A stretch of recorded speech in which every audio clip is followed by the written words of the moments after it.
کیا آپ یقین کریں گے کہ ایک بچہ جسے ماں نے دریا کے حوالے کر دیا وہی آگے چل کر دنیا کے سب سے طاقتور بادشاہ کو للکارے گا؟ یہ صرف ایک کہانی نہیں، یہ اللہ کی قدرت کا زندہ ثبوت ہے۔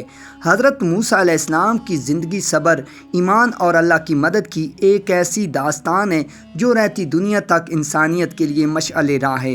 یہ وہ دور تھا جب مصر پر فرعون کی حکومت تھی، جو خود کو خدا کہتا تھا اور اپنی طاقت کے نشے میں ظلم کی ہر حد پار کر چکا تھا۔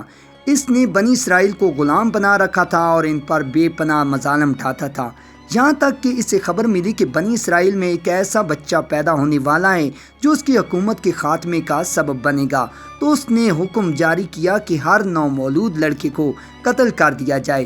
ایسے خوفناک حالات میں حضرت موسیٰ علیہ السلام کی ولادت ہوئی۔ ایک ماں کے لیے اس سے بڑا امتحان کیا ہو سکتا ہے کہ وہ اپنے نومولود بچے کو بچانے کے لیے خود اپنے ہاتھوں سے اسے دریا کے حوالے کرے۔ مگر یہ عام فیصلہ نہیں تھا، بلکہ اللہ کی طرف سے ایک الہام تھا۔ حضرت موسیٰ علیہ السلام کی والدہ نے ایک صندوق میں اپنے بچے کو رکھا اور دریائے نیل کے حوالے کر دیا۔ دل خوف سے کانپ رہا تھا مگر یقین اللہ پر تھا۔ یہی وہ لمحہ تھا جہاں انسانی بے بسی اور الہی قدرت ایک ساتھ نظر آتی ہیں۔ اللہ کی قدرت دیکھیے کہ وہی بچہ جسے فرعون کے خوف سے دریا میں چھوڑا گیا، اسی فرعون کے محل میں پہنچا دیا گیا۔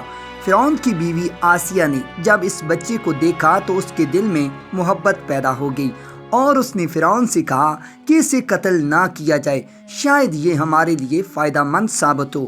یوں حضرت موسیٰ علیہ السلام دشمن کے گھر میں ہی پروان چڑھنے لگے۔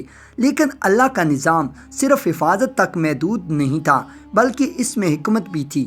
حضرت موسیٰ علیہ السلام کسی داعیہ کا دودھ قبول نہیں کر رہے تھے۔ آخر کار ان کی بہن کے ذریعے ان کی اپنی والدہ کو بلایا گیا اور یوں ایک ماں کو اس کا بچہ واپس مل گیا، مگر اس بار وہ فرعون کے محل میں عزت کے ساتھ اس کی پرورش کر رہی تھیں۔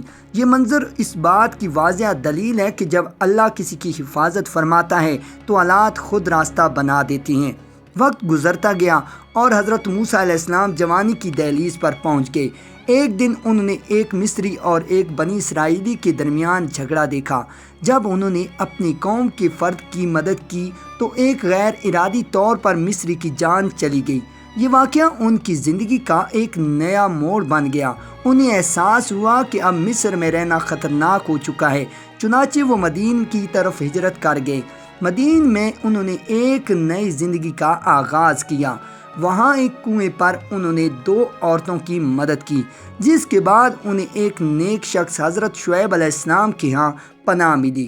کچھ عرصے بعد ان کی شادی بھی وہیں ہو گئی اور انہوں نے کئی سال سکون سے گزارے۔ یہ وقت دراصل ان کی تربیت اور تیاری کا دور تھا، جہاں اللہ انہیں آنے والی عظیم ذمہ داری کے لیے تیار کر رہا تھا۔ پھر ایک دن واپسی کے سفر میں کوہ طور کے قریب ایک ایسا واقعہ پیش آیا جس نے تاریخ کا رخ بدل دیا۔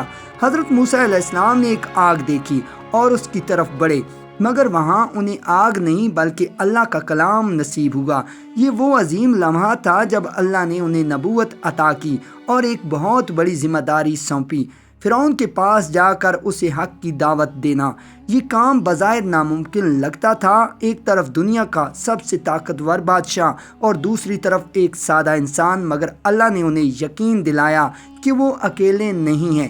انہیں معجزات عطا کیے گئے، عصا جو اژدہا بن جاتا تھا اور ہاتھ جو روشن ہو جاتا تھا۔ ساتھ ہی ان کے بھائی حضرت ہارون علیہ السلام کو بھی مدد کے لیے مقرر کیا گیا۔ یہاں سے حضرت موسیٰ علیہ السلام کی زندگی کا سب سے اہم مرحلہ شروع ہوتا ہے، جہاں حق اور باطل کا براہ راست ٹکراؤ ہونے والا تھا۔ ایک طرف فرعون کا غرور اور دوسری طرف اللہ کے نبی کا یقین۔ حضرت موسیٰ علیہ السلام اللہ کے حکم کے مطابق اپنے بھائی حضرت ہارون علیہ السلام کے ساتھ فرعون کے دربار میں پہنچے۔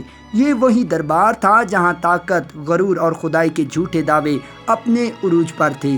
حضرت موسیٰ علیہ السلام نے نہایت سکون اور اعتماد کے ساتھ فرعون کو پیغام دیا کہ وہ ایک اللہ کی عبادت اختیار کرے اور بنی اسرائیل کو آزاد کر دے، مگر فرعون جو خود کو اعلیٰ رب کہتا تھا، اس دعوت کو قبول کرنے کے بجائے تکبر اور مذاق پر اتر آیا۔ اس نے حضرت موسیٰ علیہ السلام کو جھٹلایا اور ان کے پیغام کو جادو قرار دیا۔ اللہ کے نبی نے اسے نشانیاں دکھائیں۔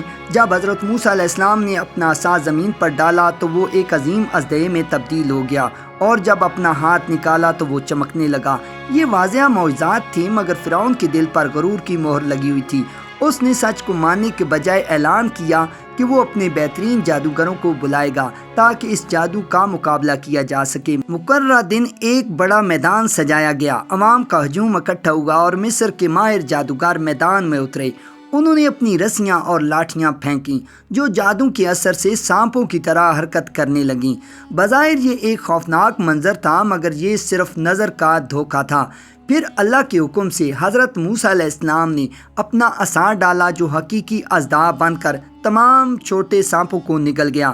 یہ منظر دیکھ کر جادوگر فوراً سجدے میں گر گئے اور اعلان کیا کہ ہم موسیٰ علیہ السلام اور ہارون علیہ السلام کے رب پر ایمان لاتے ہیں۔ یہ فرعون کے لیے سب سے بڑا دھچکا تھا۔ اس نے غصے میں آ کر جادوگروں کو سخت سزاؤں کی دھمکی دی، مگر وہ اپنے ایمان پر قائم رہے۔ اس واقعے نے حق اور باطل کے فرق کو سب کے سامنے واضح کر دیا، مگر اس کے باوجود فرعون نے سرکشی نہ چھوڑی۔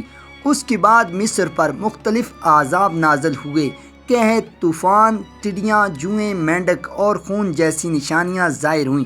ہر بار فرعون وقتی طور پر جھک جاتا، وعدہ کرتا کہ بنی اسرائیل کو آزاد کر دے گا، مگر جیسے ہی عذاب ٹلتا وہ اپنے وعدے سے پھر جاتا۔ اس کی ہٹ درمی اور غرور اسے سچ قبول کرنے سے روکے رکھتا تھا۔ آخرکار اللہ کا حکم آیا کہ حضرت موسیٰ علیہ السلام بنی اسرائیل کو لے کر مصر سے نکل جائیں۔ رات کے اندھیرے میں وہ اپنے ماننے والوں کے ساتھ روانہ ہوئے۔ جب فرعون کو خبر ملی تو وہ اپنے لشکر کے ساتھ ان کے پیچھے نکل پڑا۔ آگے سمندر تھا اور پیچھے دشمن کا لشکر۔ بنی اسرائیل گھبرا گئے اور کہنے لگے کہ اب تو ہم پکڑے جائیں گے، مگر حضرت موسیٰ علیہ السلام نے پورے یقین کے ساتھ کہا، ہرگز نہیں، میرا رب میرے ساتھ ہے، وہ ضرور راستہ نکالے گا۔ اللہ کے حکم سے حضرت موسیٰ علیہ السلام نے اپنا عصا سمندر پر مارا اور سمندر پھٹ گیا۔ اس میں خشک راستے بن گئے جن کے درمیان پانی دیواروں کی طرح کھڑا ہو گیا۔ بنی اسرائیل ان راستوں سے گزرتے ہوئے پار نکل گئے۔ یہ ایک عظیم معجزہ تھا جو اللہ کی قدرت کی واضح نشانی تھا۔ جب فرعون اپنے لشکر کے ساتھ اسی راستے میں داخل ہوا تو پانی واپس آ گیا اور وہ سب غرق ہو گئے۔ آخری لمحے میں فرعون نے ایمان لانے کا دعویٰ کیا، مگر اب بہت دیر ہو چکی تھی۔ اس کا انجام اس کے غرور کا نتیجہ بن چکا تھا۔ یہ واقعہ صرف ایک تاریخی قصہ نہیں بلکہ ایک عظیم سبق ہے۔ یہ ہمیں سکھاتا ہے کہ حق چاہے کتنا ہی کمزور کیوں نہ لگے، آخرکار غالب آتا ہے، اور باطل چاہے کتنا ہی طاقتور کیوں نہ ہو، ایک دن مٹ جاتا ہے۔ حضرت موسیٰ علیہ السلام کی یہ داستان ہمیں یقین، صبر اور اللہ پر بھروسہ رکھنے کا درس دیتی ہے کہ جب نیت سچی ہو اور ایمان مضبوط ہو تو ناممکن بھی ممکن بن جاتا ہے۔ ناظرین، اگر آپ کو ہماری ویڈیو پسند آئی تو لائک کے ساتھ ساتھ شیئر بھی ضرور کیجیے گا۔ جزاک اللہ خیرہ۔